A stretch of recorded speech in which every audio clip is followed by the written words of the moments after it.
Assalamualaikum warahmatullahi wabarakatuh.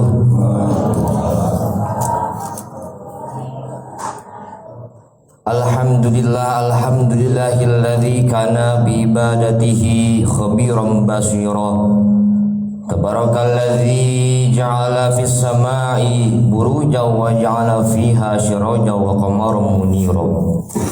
Asyhadu an la ilaha illallah wahdahu la syarika lah wa asyhadu anna sayyidana Muhammadan abduhu wa rasuluhu alladzi ba'atsahu sirajan basyira wa nadhira.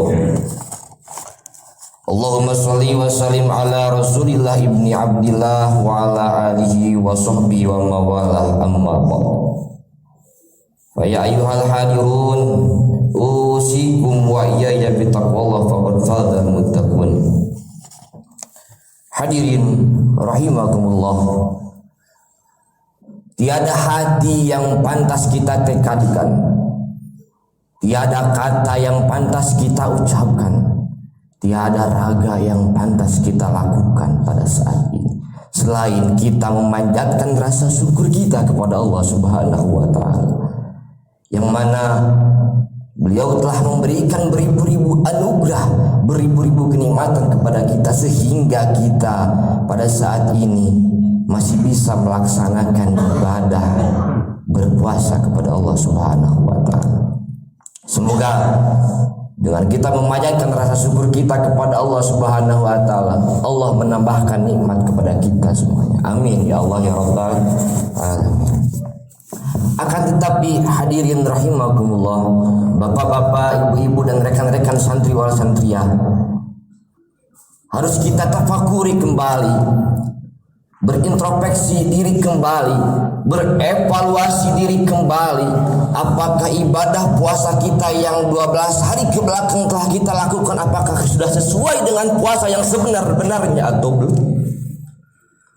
Apakah sudah sesuai dengan puasa yang telah disyariatkan oleh Allah Subhanahu wa taala, atau puasa kita hanya cuma-cuma, puasa kita hanya sampah belaka? Naudzubillahi min dzalik. Oleh karena itu hadirin rahimakumullah, marilah kita berevaluasi diri, mengingat kembali puasa kita hubungannya dengan 3 akar pokok keislaman kita, 3 pondasi keislaman kita, atau bisa disebut trilogi keislaman, yang mana bapak, ibu dan rekan-rekan santri sudah pada tahu dan paham. Yang mana 3 trilogi keislaman ini, yang pertama iman, yang kedua Islam, dan yang ketiga ihsan. Apa sih hubungannya puasa kita dengan 3 pondasi itu? Yang pertama, puasa kita hubungannya dengan iman. Sudah jelas Allah Subhanahu wa taala menjelaskan dalam Al-Qur'an, ya ayyuhalladzina amanu kutiba. Al-ayah subhanallahu ta'ala. Allah menyeru kepada orang-orang yang beriman di situ. Berarti kita berpuasa ini dengan landasan, dengan niat diawali dengan iman kepada Allah Subhanahu wa taala. Kita berangkat berpuasa ini dari iman dan berakhir dari iman juga, karena kita berpuasa untuk meningkatkan keimanan kita juga di situ. Naudzubillahi min dzalik, kalau kita berpuasa hanya niat untuk riya, takabur, naudzubillahi min dzalik, karena sudah dijelaskan dalam Al-Qur'an, apabila kita berpuasa beribadah kepada Allah hanyalah untuk menyombongkan diri, sudah jelas dalam Al-Qur'an dinyatakan, innal ladzina yastakbiruna an ibadati sayadkhuluna jahannama dakhirin. Sesungguhnya orang-orang yang menyombongkan dirinya beribadah kepadaku, maka akan masuk kepada neraka dengan keadaan hina. Naudzubillahi min dzalik. Mudah-mudahan kita semua berpuasa ini diawali dan berangkat dari rasa iman kita kepada Allah Subhanahu wa taala. Amin ya Allah ya Rabbal alamin. Yang kedua, hubungan puasa kita dengan Islam. Mengapa sih?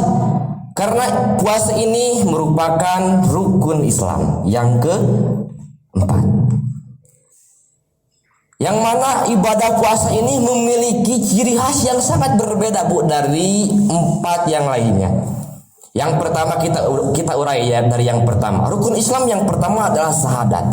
Syahadat dilisankan, diucapkan dan disaksikan, itu otomatis syahadat bersifat terbuka. Yang kedua ibadah sholat. Ibadah sholat kita dilakukan secara berjamaah maupun munfarid, tapi tetap ibadah sholat bersifat terbuka. Yang ketiga ibadah zakat. Ibadah zakat dilakukan kepada amil, kepada orang-orang mustahik, itu bersifat terbuka. Rukun Islam yang kelima yaitu naik haji, sama bersifat terbuka. Ketika kita ingin naik haji, melaksanakan syukuran, setelah pulang naik haji melaksanakan syukuran, otomatis terbuka, dilihat oleh semua orang. Tetapi ibadah puasa memiliki khas yang berbeda Bu, Pak. Mengapa berbeda? Karena puasa bersifat tertutup, bersifat pribadi. Tidak akan bisa kita lihat, kita terawang apakah orang ini berpuasa atau tidak.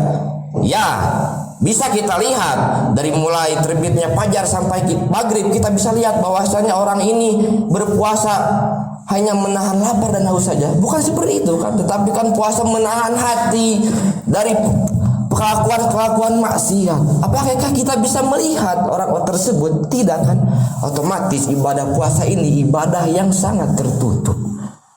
Hanya Allah lah yang mengetahui. Oleh karena itu, ibadah puasa ini ibadah yang sangat dahsyat. Mudah-mudahan ibadah puasa kita sebenar-benarnya ibadah dalam keislaman dalam bulan suci Ramadan ini. Amin ya Allah ya Rabbal alamin. Dan yang terakhir, Bapak-bapak, Ibu-ibu dan rekan-rekan santri, ibadah puasa berhubungannya dengan ihsan.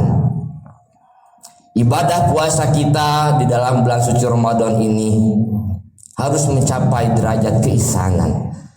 Kita beribadah puasa apakah benar-benar dilihat oleh Allah? Apakah kita ibadah puasa ini didasari dengan rasa takut kepada Allah? Apakah ibadah puasa kita ini untuk meningkatkan nilai-nilai kebaikan kita di hadapan Allah dan di hadapan sesama manusia? Oleh karena itu marilah kita tingkatkan keislaman kita dengan berkendaraan berpuasa. Berpuasa ini jadikanlah kendaraan kita untuk meningkatkan keislaman kita, kebaikan kita di hadapan Allah dan di hadapan sesama manusia.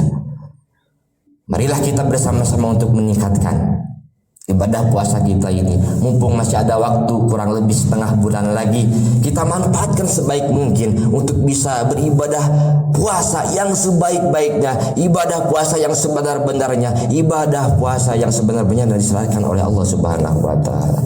Hadirin rahimakumullah, itulah yang dapat saya sampaikan. Mudah-mudahan menjadi pengingat bagi kita, mudah-mudahan menjadi pendorong bagi kita untuk meningkatkan, untuk lebih benar-benar beribadah kepada Allah Subhanahu wa taala. Amin ya Allah ya rabbal alamin.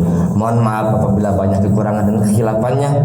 Bila taufiq wal hidayah wa ridha wal inayah. Wassalamualaikum warahmatullahi wabarakatuh.